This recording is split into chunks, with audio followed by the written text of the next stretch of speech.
Qui avait dit que les promus Ligue 2 allaient surfer sur leur bonne dynamique et gagner tous leurs matchs au début? Suivez mon regard.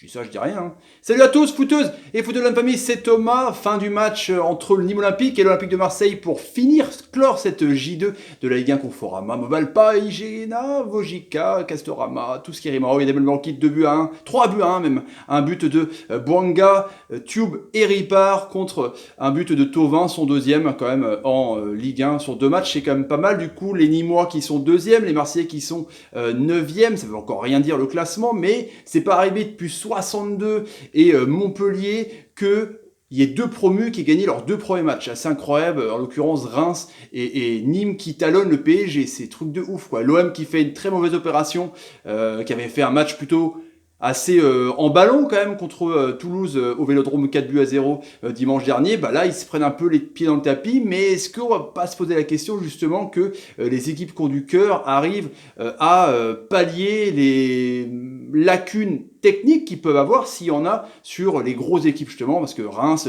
qui bat Lyon, Nîmes qui bat Marseille, c'est quand même le top 4 français. En tout cas, pourtant, Rudy Garcia en l'occurrence, même Blacard a mis une équipe nîmoise plus ou moins comme contre Angers et leur 4-3 de ouf avec Bernardoni à la couche, le milieu de terrain et la défense vraiment super costaud avec Loïc Landre et Briançon aussi fort, Briançon, sauf que pas la piscine, très drôle. Paquiez, milieu de terrain, Moustapha Diallo, de ouf, qui est parti de Guingamp, qui a fait un match énorme, qui a eu un carton jaune évidemment, parce qu'on connaît Moustapha Diallo dans son combat et aussi dans sa façon un peu de chercher les joueurs. Savanier, Tube, qui a été énorme sur son côté, franchement exceptionnel. Bozok, Ripard et l'ami Bouanga, l'ex-orienté, donc un 4-4-2 à plat contre un 4-2-3-1 de l'ami Garcia de Marseille, avec Mandanda qui fait son premier match depuis les championnats du monde, enfin depuis la Coupe du Monde, mais qu'il a été blessé encore à la cuisse, c'est quand même inquiétant.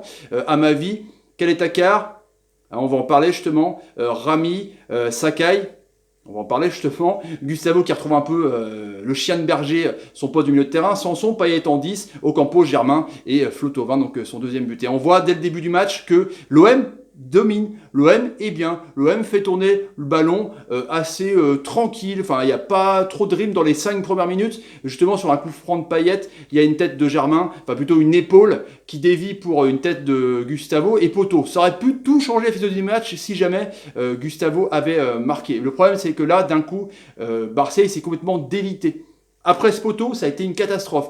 Gustavo c'est vraiment au four et au moulin et c'est de compenser Sanson qui s'est fait prendre vraiment, mais à la culotte par Diallo. Il y avait un combat Diallo-Sanson. D'ailleurs, ils se sont cherchés un peu la merde, ils ont pris un jaune. Chacun, peut-être que Diallo aura peut-être mérité d'avoir un deuxième jaune. Bref, mais en tout cas, c'était incroyable parce que Payet, donc qui est censé, on va dire, au milieu de terrain, faire le lien entre les attaquants et justement ce milieu de terrain à deux, bah, Sanson, en numéro 8 de relayeur, doit fournir Payet, doit protéger Payet.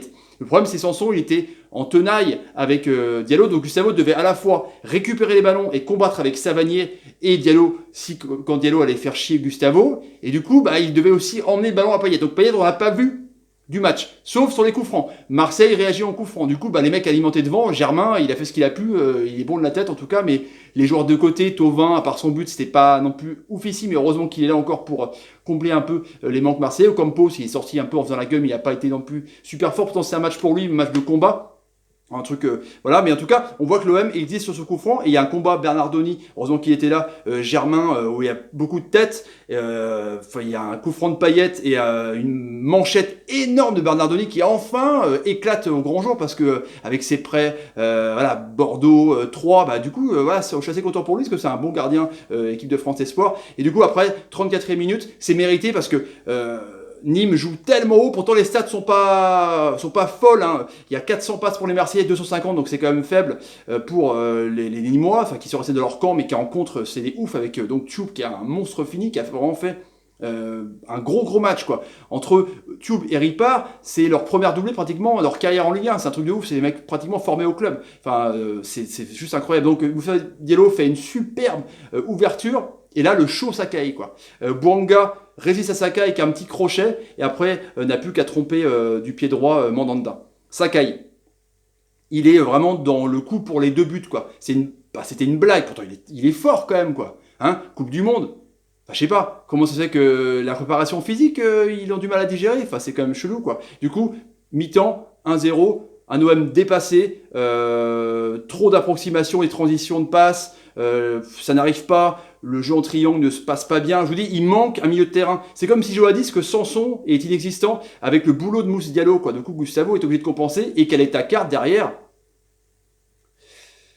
Je sais pas, est-ce que Camara est moins fort que Kaletakar? Kaletakar, franchement, vice-champion du monde, je le trouve lourd. Alors Rami déjà, c'est pas un rapide, c'est pas Usain Bolt, donc t'as deux mecs lourds en défense centrale, et t'as Rami qui a quand même 30 patates, non pas 30 millions, qui a 30 balais, qui doit compenser les conneries de son jeune défenseur à côté. Après, on va pas non plus le tirer la pierre, mais voilà quoi, j'espère que c'est pas non plus un mauvais recrutement pour l'OM. En tout cas, après, il y a un pressing de l'OM qui fonctionne deuxième mi-temps. J'imagine, vu Garcia, quand on a vu l'image sur le 6-3 de Metz au niveau la dernière, qui avait gueulé alors qu'ils avaient gagné, là, il prend une soufflante de ouf. Ils mettent du pressing, et ça fonctionne justement sur un coup franc nîmois, c'est une récupération, Payet, directement pour Sanson, qui va tout seul, qui intelligemment décale l'ami Thauvin, et qui pique son ballon parfaitement, qui trompe Bernardoni, un partout. C'est pas immérité sur les 5 premières minutes de cette deuxième mi-temps, mais ensuite, c'est reparti, quoi. Thauvin sort déjà, on ne sait pas pourquoi. Sarr rentre, du coup c'est pas mal parce que Sarr apporte un peu plus de grinta et de vitesse, c'est ce qui manquait justement à l'OM qui manque des joueurs du coup. Ils sont à 11 mais je vous dis, il manque des joueurs et ils s'enfoncent dans l'axe au lieu d'écarter. Enfin je sais pas, c'est toujours pareil quoi, mais du coup Sarr je trouve que c'est pas mal. Il apporte un peu plus de dynamisme et pourtant sur un corner de l'OM, Bouanga, il part côté gauche, seul tout. Il résiste à Sanson. Après, il y a un contre favorable. On verra après justement. Contre favorable, ça profite à Tube qui arrive donc à emmener Mandanda et marquer dans le but vide. 2-1. Et on voit justement que Sakai, sur cette action-là, sur le but de Tube, au lieu de dégager loin, il dégage sur Sanson. Du coup, Sanson, un peu en panique, se fait piquer le ballon par Tube. C'est un peu chelou quand même. Sakai a été vraiment inexistant. Peut-être, il a raison, hein, Rudy Garcia. Faut vraiment peut-être réfléchir à recruter en milieu défensif et peut-être pourquoi pas un autre latéral. C'est sur Ensoki, mais c'est trop jeune, le jeune parisien. Parce que Zamboanguissa est parti pour 30 millions. Certes, c'est une belle vente, mais qu'est-ce qui arrive? Parce que il avait un profil de destructeur. Là, il n'y en a pas globalement. Il n'y a pas un mec qui met des brins.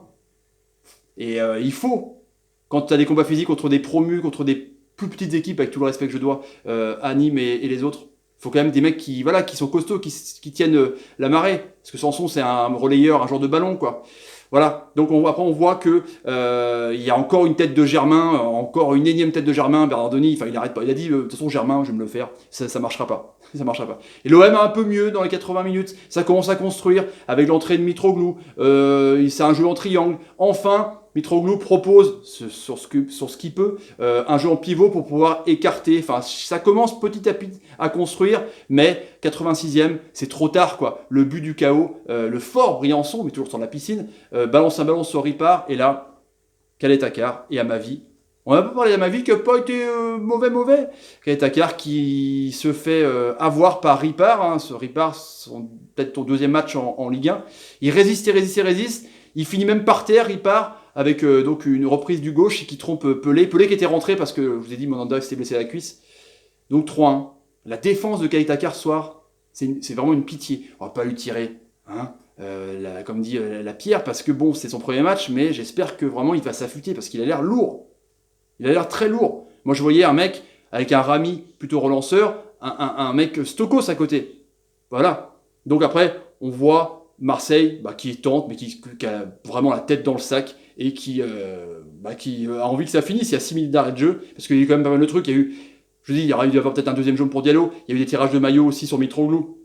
Voilà, la variole, elle fonctionne comme bizarrement quand elle veut, quoi, parce qu'on avait dit que sur certaines actions, certains doutes, sur des cartons ou des identités de joueurs, fallait aussi faire appel à la variole, mais bon, c'est un peu pourri, de toute façon vous connaissez mon avis. Donc voilà pour le débrief avec un Marseille qui doit se relancer, un OM Rennes qui va être très intéressant et un Rennes qui a gagné.